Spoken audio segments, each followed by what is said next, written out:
Hello, Hello. I thought I was going how are to you be doing? a squirrel then. Yes, that is my. uh, Playing around with with Zoom. I did have one meeting where I couldn't turn it off. It was quite entertaining. It could have been quite entertaining for this as well, couldn't it? It could be. It could be. Record-breaking squirrel. Indeed, indeed. Is that How are light you? all right? I've realised that light behind me is really bright. Yes, that's all right. That's Is it? yeah, that's fine. Okay. Um, I can they'll always make put they'll somewhere make else. you big and me small, so that's fine.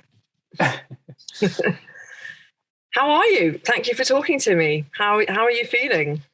Pretty good, thanks. How's the groin? went If for- one is allowed to ask Yes, that question. I'm getting used to lots of people inquiring about my groin. Yeah, went for a first run today, and it was pretty good. It's not 100%, but it's much improved. So I'm not concerned. I imagine in about another week it'll all be totally gone. Yeah, so And feel then pretty you'll be good. wondering what on earth was all the fuss about. Yes, you already have those moments of kind of, could I have carried on a bit more? What would have happened? There were going to be less styles. It was the styles that were doing me in. Yeah. Is it But, the lifting of the knees Yeah, over them? the lifting of the leg. I sort of increasingly couldn't lift that leg, and it was painful just to even sort of drag it.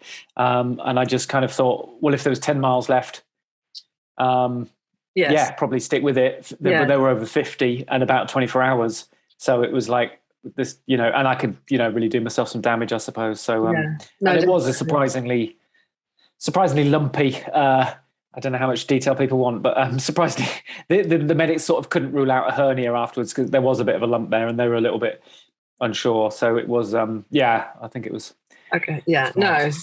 It's I think you probably always question yourself afterwards, but I think at the time you're doing the right thing. So Yes, I think so. Yeah. so going back to the start of it, you set out like a startled hare. And I think Kim Collinson was with you. What was that a conscious decision to go out that fast? Were you planning on another record-breaking run, or? I suppose yes and no. I'm definitely more of a sort of run-on feel runner than a sort of spreadsheet runner.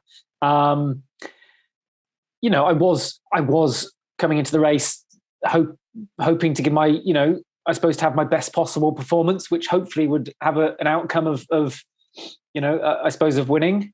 I've been third there before many years ago. I wanted to do better. But I wasn't I wasn't really thinking about the record. Because also we know we had that weird diversion this year with the car anyway, so the record wouldn't have counted. So it wasn't important to be ahead of it. I think just me and Kim were having loads of fun. You just felt good. Yeah, and we did. So we started off. There was one moment where we sort of raced, because on the tracker it probably looks like we're neck and neck and up and down and up, but really most of the time we're good friends. We were teammates in the GB team a few years back. We help each other on record attempts. We're very similar type of runners, I think, as well, actually. And he's a great guy. I was looking forward to spending lots of time with him, and hoping he wouldn't drop me, I suppose. But there was one moment after about 2 hours where I just realized he wasn't behind me, and I did think, oh, is this my moment? Do I push a bit? So I pushed a little bit. This is around Black Hill, so quite early. I pushed a little bit, and then after a while I looked behind and he still wasn't very far behind. So I thought, well, it's not worth hammering myself now. That's going to be a mistake. We joined up again, and actually also I thought I've got at least 3 nights out here. I'm probably on my own. It'd be nice to have at least one of them with someone. Yeah. And we were just really compatible, running, plenty to talk about, sharing the nav. And from then on, we waited for each other. We paused for tea at places, paused for a rehydrated meal at Malam Tarn and stuff. So we really were sort of running as a team. And then unfortunately, Kim started to get some tummy problems sort of early in the morning, maybe 4 or 5, 6 in the morning around Horton, and started being sick. which didn't look much fun. And at one point on the climb out towards the Cam High Road, he kind of said, "Oh, you go on. I'm gonna, you go on." And I just, it just felt a bit mean to do that then. So I stayed with him. But then after another half hour or so, he said, "Look, I'm honestly going to stop and let my tummy settle. You shouldn't stop." And I did think, well, I don't want to get cold, or I'm going to carry on. And I'll be honest, I thought, well, maybe this is my chance. So I put in a little bit of an effort, but not, nothing too crazy. I fully expected to see him again.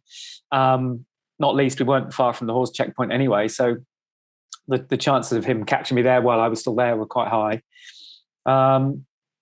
But as day broke, I got down to Hawes, and I was told he was out, sadly. And you have this real conflicting emotions, because I was enjoying his company.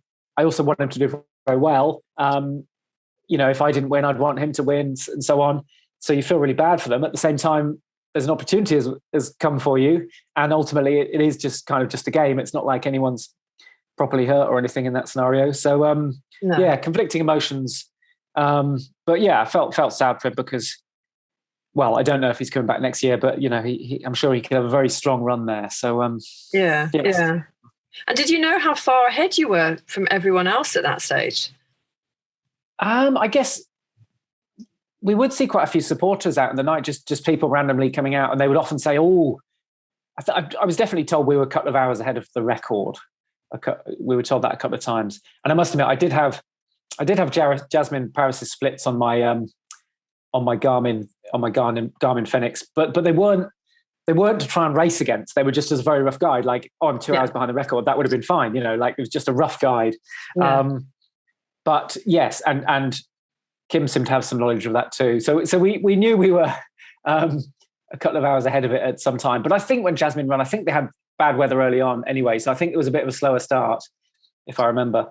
So we both were aware, but we did say to each other, like, are we overdoing it here? Like, are we, and we both kind of said, well, I feel all right. I feel comfortable. The truth is, at some point at that night, very first felt my groin for the first time. So who knows if we'd just gone 10% slower or something, maybe something wouldn't have happened. But it's all part of the fun. It's all, we learn everything, don't you? Yeah. Well, are there many styles at that early stage then? If you're saying, I can't think what I don't remember so many, but there must be some. But it was weird. So I remember, and after about 24 hours, you've got 2 or 3 little, I had 1 or 2 foot things that again weren't a concern, but were sort of half expected. What else did I have? No, I think that was about it. But by then you've got a few minor issues. Yes. That hopefully aren't too concerning. So this groin thing, I remember feeling it a bit. Maybe it was something in the mud. It was very, very slippery and sloppy. And then I don't really remember thinking of it for 24 hours at least until after Middleton. Don't remember being bothered about it at all. So I think it just went away or stayed sort of dormant, I suppose. Mm-hmm. There would have been some styles, but not loads. But then it was, when it first started to worry me was I suppose the long descent down to Dufton. Yes, you mentioned it there, didn't you? Yes, that was when I thought, it's a bit, but still wasn't massively concerned. But then coming down Crossfell, another long descent. That's a 10-kilometer descent on rocky terrain, and I remember thinking, okay, it's becoming an issue now. Like it's a thing to manage. And then before Alston, it just feels like this style after style after style after style, and that really did it in, I think. And then I got, the medics there gave me stronger painkillers, but it seemed to get worse. And it's very similar to what Jim Mann did a few years ago, maybe 2018, 2019. He was well ahead of the field, ahead of record pace then, and the styles before Alston, I think it was a quad injury. The styles before Alston did him in, so maybe I should have been more aware of that performance. But I almost mirrored it.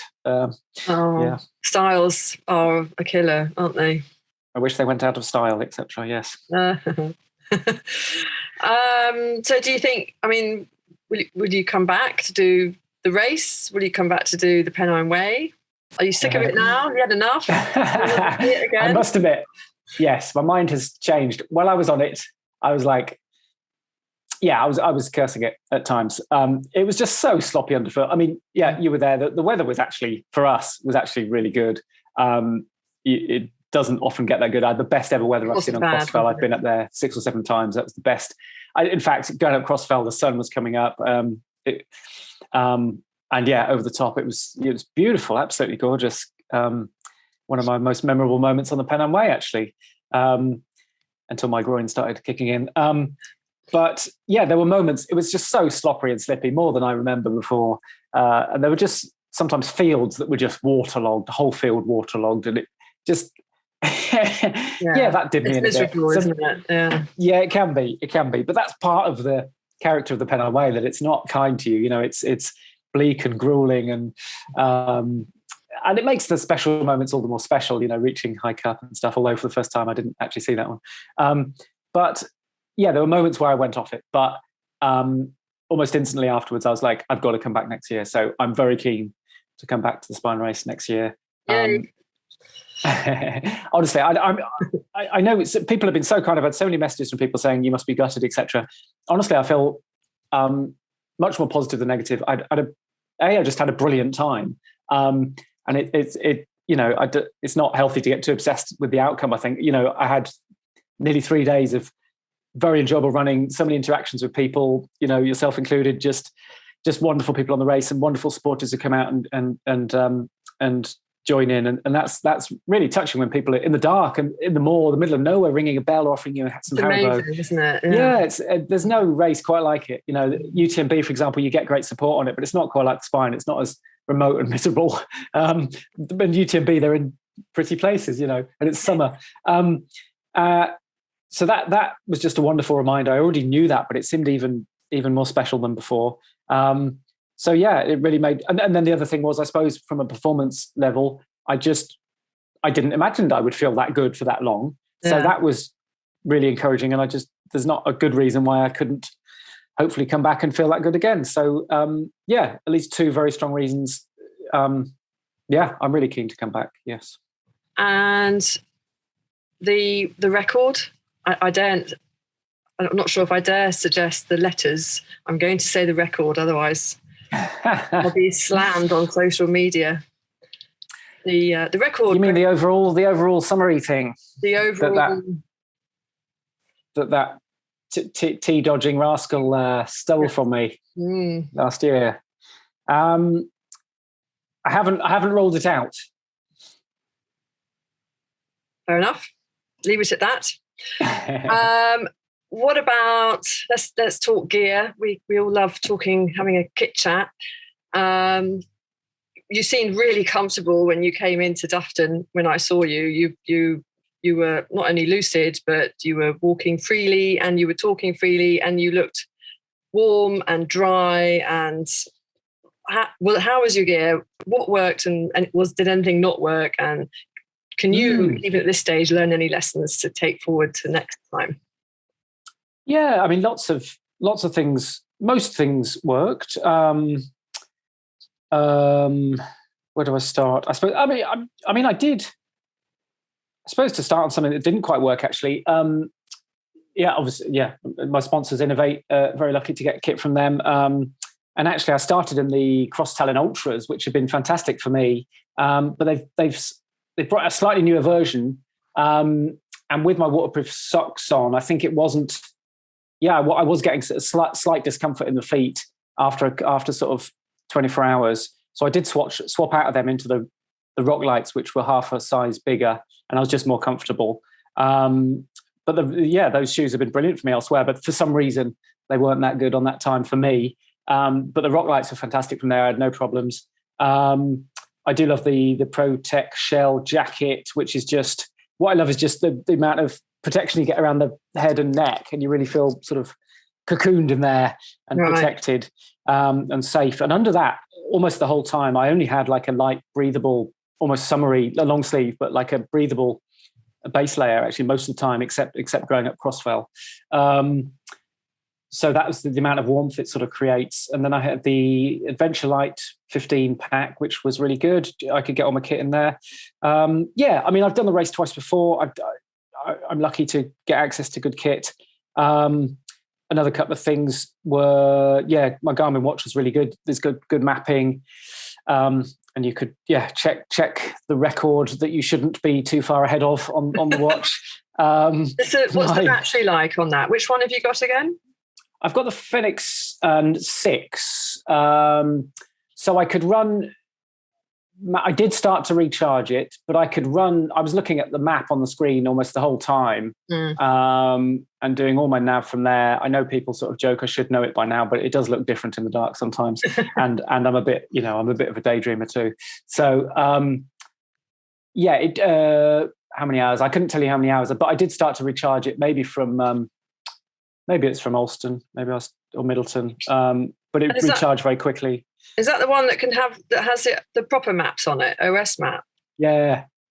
I don't know if they're technically OS maps, but what's great is it can show several footpaths. So if you're at a junction and you're not sure, with other sort of, when you're following a GPX line on other watches, I found it's like you have to go one way for a bit to see whether it's the right way or not. Whereas this, you could see, there is an extra path on the right, so it isn't there. I should go straight on. Okay. And I did think that could save me, 20, 30 seconds each time, or maybe a minute.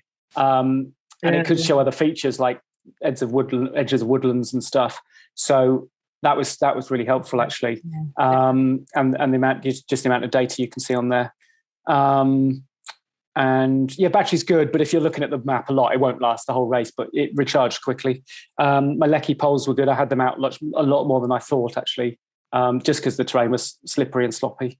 That all went pretty well. I guess, my shoe choice wasn't perfect at the beginning, but everything else pretty much went well that I can remember. I mean, the weather was fairly kind to us. Yes. Having said that, before you got up to Crossfell, I went up with my team leader to go and rescue someone who needed to come down. It was horrible up there. I mean, it was... okay. I think maybe going up in the dawn, perhaps was the Clag up, down, around? It was just clearing. It was nice. It was really nice. It was chilly. I had to put my warm mittens on and a warm mid layer for the only time in the race. But you've got to be ready for that stuff. We'd see. It's different each time, isn't it? But there was no danger of putting ice spikes on, really, for example. But next time we might have to. But I mean, the kit is part of the. It's part of the build-up. It's part of the excitement. It's getting everything together, getting all the food together. I do enjoy that side of it. We all want to know how you get everything in a 15-litre pack and everyone else is going around with a 60-litre. Well, I did have a full kit check, I'll have you know. One item was disqualified. Lindley Lord, the dark kit Lord, Lindley Chambers, didn't accept my sleeping mat initially, so I had to provide. Luckily, I was sort of thinking he might not, so I had a secondary one. That's it. Everything else had to turn up with two of everything just in case, didn't you? You do kind of, because Edel's not awash with options. There's a lot of research gone into stuff. I'm not willing to give away all the secrets, but everything passed kit check. But to me, having a light pack is really important. You've still got to be safe. So there are certain items you don't compromise on. But I guess to go into a bit more detail, I'm really confident I'm not 100%, but I'm not. I have no plans to sleep out, and I have no plans to use any of the cooking equipment. So those are going to be, light as possible. Yeah. I still had a very good sleeping bag from PhD Designs. But it was light. It was 445 grams, I think. So if you get below 500 grams, that's pretty good. That's amazing. But PhD are amazing anyway. Yeah, no, they're nice. That's definitely good. Yeah. Last of all, any sneak peeks at 2022 plans? Running, racing, records? Well, yes. I do plan a record attempt in late spring. Before that, I'm going to race loved the spine so much. I wanted to do another race, not as soon as possible because I still did run 193 miles, so I needed a week or two off. But I'm going to run the Felsman, which is exciting, which I've never done, which I keep hearing is wonderful. So I'm doing that. Oh wow! I wonder what you're doing there. Oh wow! How many times have you done it, or you worked on it? Just once. Just once is enough. Is it? Yeah. Okay. Well, I thought it was meant to be amazing. You've got to be worried now. It is. Okay. It is, but it was a long amazing. I was nearly last. Oh wow! I mean, I loved it. I definitely loved it. But yeah, it's done now. Oh, okay. Well, kudos to you. But no, I think that'll be right up your street. Actually, it's like fine, but without the flagstones.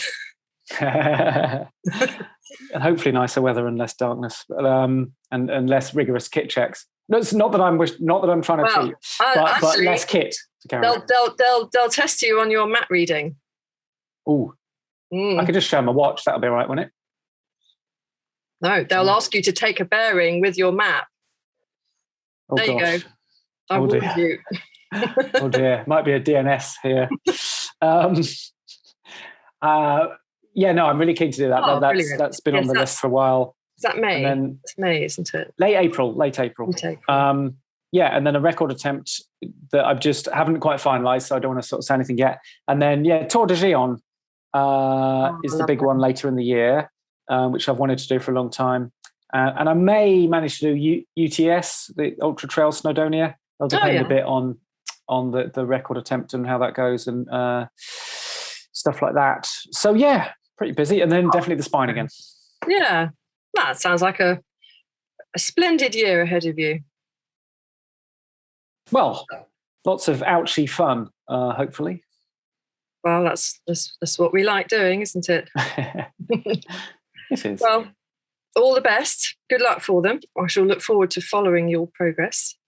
Thank you very much, and thanks for looking after me so well in Dufton, and especially the cups of tea, which went down very well indeed. And I don't know how long I was there, but I was quite reluctant to leave. I was quite enjoying. You were bang on the required 29 minutes or so. Oh, okay. Did I almost outstay my welcome then? In a almost. Technically? Wow. Almost. Okay. Yes, but we would have kicked you out. So we were ready. Okay. Well, see you there again next year, maybe. Definitely. Oh, yes, definitely. From the other side, definitely. Yeah. Thank you for talking to me, Damian. All the best. Thank you. Take care. Bye.